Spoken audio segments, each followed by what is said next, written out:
Hello friends, mister and Mrs ওয়ার্ল্ডে নতুন একটি ব্লগ ভিডিওতে আপনাদের স্বাগত। আপনারা সবাই কেমন আছেন? আলহামদুলিল্লাহ, আমরা অনেক ভালো আছি। চলে এসেছি নতুন একটা ভিডিও নিয়ে। আজকে আমি আপনাদের সাথে শেয়ার করব 9 থেকে 10 মাসের শিশুর মধ্যে আপনি কি কি পরিবর্তন লক্ষ্য করবেন, অর্থাৎ 9 থেকে 10 মাসের শিশুর বৃদ্ধি ও বিকাশ। আমার ছেলের 9 থেকে 10 মাস এই বয়সে আমি কি কি পরিবর্তন লক্ষ্য করেছি সেটাই আজকে আপনাদের সাথে শেয়ার করব। চলুন তাহলে ভিডিওটি শুরু করি। ভিডিওটিতে যদি কোথাও ভালো লাগে তাহলে লাইক করবেন এবং প্লিজ ভিডিওটি স্কিপ না করে দেখবেন। প্রথমেই যেটা বলবো, একটা 9 থেকে 10 মাসের ছেলে পরিপূর্ণভাবে যে বসা শেখা, ও বসা কিন্তু শিখে যাবে। মানে বসা নিয়ে কিন্তু কোনো রকমের কিছু হবে না, পুরোপুরি বসা শিখে যাবে। 2 নম্বর যেটা বলবো হলো, বাচ্চা এই বয়সে হামাগুড়ি দিতে পারবে এবং হামাগুড়িটা কিন্তু খুব ভালোভাবেই দিতে পারবে। অনেক বাচ্চা কিন্তু এই বয়সে হাঁটাও শিখে যায়, সেটা খুবই এক্সেপশনাল, বাট হামাগুড়ি কিন্তু বাচ্চারা ভালো করেই দিতে পারবে। তাছাড়া কোনো একটা সাপোর্ট পেলে বাচ্চা দাঁড়াতে পারবে, মানে নিজে নিজেই ধরে দাঁড়াবে, মানে যেটাকে ওঠা বসা বলে, সেরকম ওঠা বসা কিন্তু করতে পারবে। তারপরে বলবো 3 নাম্বার, যদি কোনো সিঁড়ি থাকে বা কোনো উঁচু জায়গা থাকে, নিচু জায়গা থেকে উঁচু জায়গা বাচ্চা কিন্তু দেখবেন যেতে পারে। আমার ছেলে যেরকম ধরা সিঁড়ি দিয়ে উঠে পড়ার চেষ্টা করে। আবার বাথরুমের ভেতরে আমি ওকে স্নান করাই, ও জানে বাথরুমে স্নান করতে হয়, সেজন্য ও কি করে, আমার বাথরুমটা একটু উঁচু, ও নিজে নিজে বাথরুমের ভেতর ঢুকে যায়। বা সোফা থেকে খাটে ওঠা, এগুলো কিন্তু ও করতে পারে। এগুলো সাধারণত একটা বাচ্চা করতে পারবে। তাছাড়াও যদি বাচ্চার সামনে কোনো খেলনা থাকে বা খুব ছোট্ট একটা জিনিস, সেটাকেও বাচ্চা খুঁটে খুঁটে আঙুলে করে সেটা ধরতে পারবে বা তুলতে পারবে। মানে এই সব কটা আঙুলই বাচ্চা কাজে লাগাতে পারবে। যদি এরকম হয়, বাচ্চা যদি আঙুলগুলো কাজে না লাগায়, তাহলে কিন্তু এটা একটু চিন্তার বিষয়। নিজের মাতৃভাষায় ছোট ছোট কিছু ওয়ার্ড, যেমন হলো বাবা, দাদা, মা, এগুলো কিন্তু বাচ্চা বলতে পারে। আমার ছেলে যেমন দাদা, আব্বু, এগুলো কিন্তু ও মানে বলার চেষ্টা করে। তারপরে হলো বাচ্চা নিজের হাতে কিন্তু খাবার তুলে খেতে পারে, সেটাকে ছড়াবে বাট মুখে তুলতে পারবে। হ্যান্ড টু মাউথ যে কানেকশন, সেটা কিন্তু বাচ্চার এই বয়সেই তৈরি হয়ে যাবে। নিজের নাম ও চিনে যাবে, নাম ধরে ডাকলে আপনাকে সাড়া দেবে।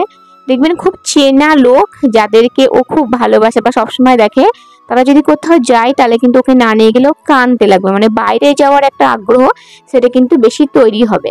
এই বয়সে ঘুমটাও অনেক কমে যাবে এবং খেলাধুলার পরিমাণটা বাড়বে। নিজের মতো যে খেলার একটা টেন্ডেন্সি তৈরি হবে। আর বাইরে যাওয়ার জন্য প্রচন্ড বাচ্চা কান্নাকাটিও করতে পারে। বিশেষ করে নিজের পরিসরের লোকগুলো যদি বাইরে যায় বা ওকে যদি কোলে না নেয়, তাহলে কিন্তু কান্না করতে পারে। এটা একটা বাচ্চার গ্রোথের একটা লক্ষণ এই বয়সে। তাছাড়াও বাচ্চা কোনো জিনিস দেখবেন ছুঁড়ে ফেলে দেবে, মানে ছুঁড়ে ফেলতে খুব পছন্দ করে। বিশেষ করে যদি জানলা হয়, জানালা বা খাটের পাশে যদি কোনো স্পেস থাকে, সেই সমস্ত জায়গায় দেখবেন বাচ্চা খেলনাগুলো ছুঁড়ে ছুঁড়ে ফেলবে। এমনকি আপনি যদি বকেন, সেটা বেশ মজা নেবে, মানে খুশি হবে। এইগুলো এই বয়সে বাচ্চারা করে। এই বয়সে শিশু কোলে ওঠার জন্য হাত বাড়িয়ে দেবে। এবং তাছাড়াও কোনো খেলনা যদি আপনি লুকিয়ে রাখেন ওকে দেখিয়ে, তাহলে সেই খেলনাটা ও খুঁজে বার করবে। মানে এটা লুকোচুরি টাইপের একটা খেলা টাইপের, এরকম ধারা ও করতে পারে। আর এই বয়সে বাচ্চা কিন্তু নিজে নিজে দাঁড়াতে শিখবে। আপনি যদি একটু সাপোর্ট দেন, তাহলে কিন্তু এক পা করে হাঁটতে শিখবে। আর বাচ্চাকে কিন্তু সবসময় সবকিছু একটা ট্রেনিং এর প্রয়োজন হয়। বাচ্চা যদি খায়, খাওয়াটাও বাচ্চার একটা ট্রেনিং। বাচ্চাকে খেতে শেখাতে হয়, বাচ্চাকে বসতে শেখাতে হয়, বাচ্চাকে দাঁড়ানোও শেখাতে হয়, এমনকি বাচ্চাকে হাঁটাও শেখাতে হয়।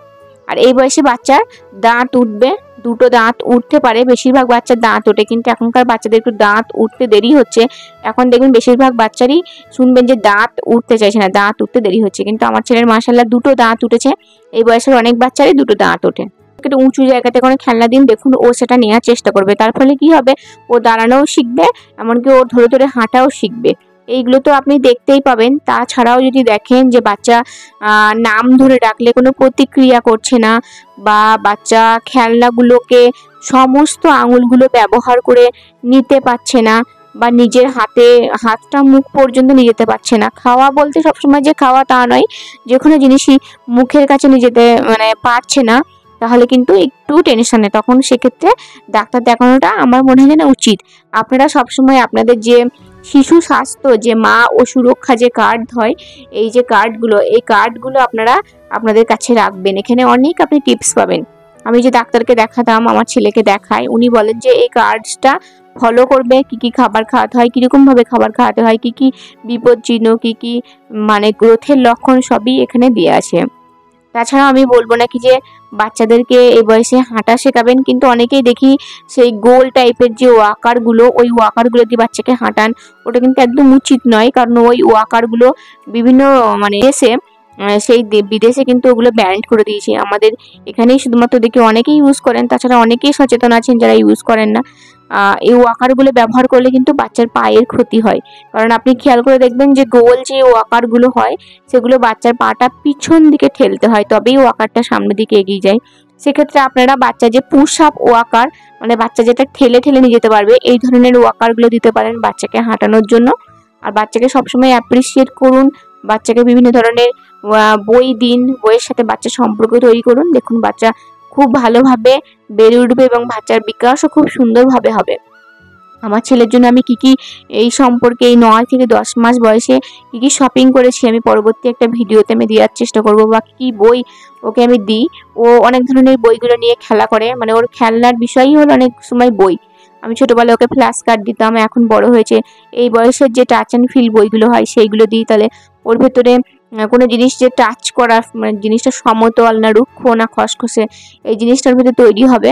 বাচ্চার গ্রোথের জন্য সব থেকে বড় যেটা হলো মা বা বাবার বাচ্চাকে দেওয়া টাইম। বাচ্চাকে সবসময় টাইম দিতে হবে, বাচ্চার সাথে খেলা করতে হবে, বাচ্চার সাথে গল্প করতে হবে, মেন কথা বাচ্চাকে সবসময় হাসি খুশি রাখতে হবে। বাচ্চা যেটা পছন্দ করছে সেই ধরনের অ্যাক্টিভিটিগুলো ওর সামনে করতে হবে, তাহলেই বাচ্চার যে ভালো বিকাশ এবং বৃদ্ধি সেটাই মানে প্রকাশিত হবে বাচ্চার ভিতরে। আমার ছেলেকে আমরা সবসময় ওকে টাইম দেওয়ার চেষ্টা করি, ওর সাথে খেলা করার চেষ্টা করি। প্রিয় চলুন তাহলে ভিডিওটা আজকের মতো এখানেই শেষ করি। আপনারা ভালো থাকবেন, সুস্থ থাকবেন, আর আমার ভিডিও যদি ভালো লাগে তাহলে লাইক করবেন। কোথাও যদি কোনো ভুল ত্রুটি হয় অবশ্যই ক্ষমা করবেন, কারণ আমি যে ভিডিওটি তৈরি করলাম সেই ভিডিওটি আমার ছেলেকে লক্ষ্য করেই আমি তৈরি করেছি। আপনারা ভালো থাকবেন, সুস্থ থাকবেন, ধন্যবাদ।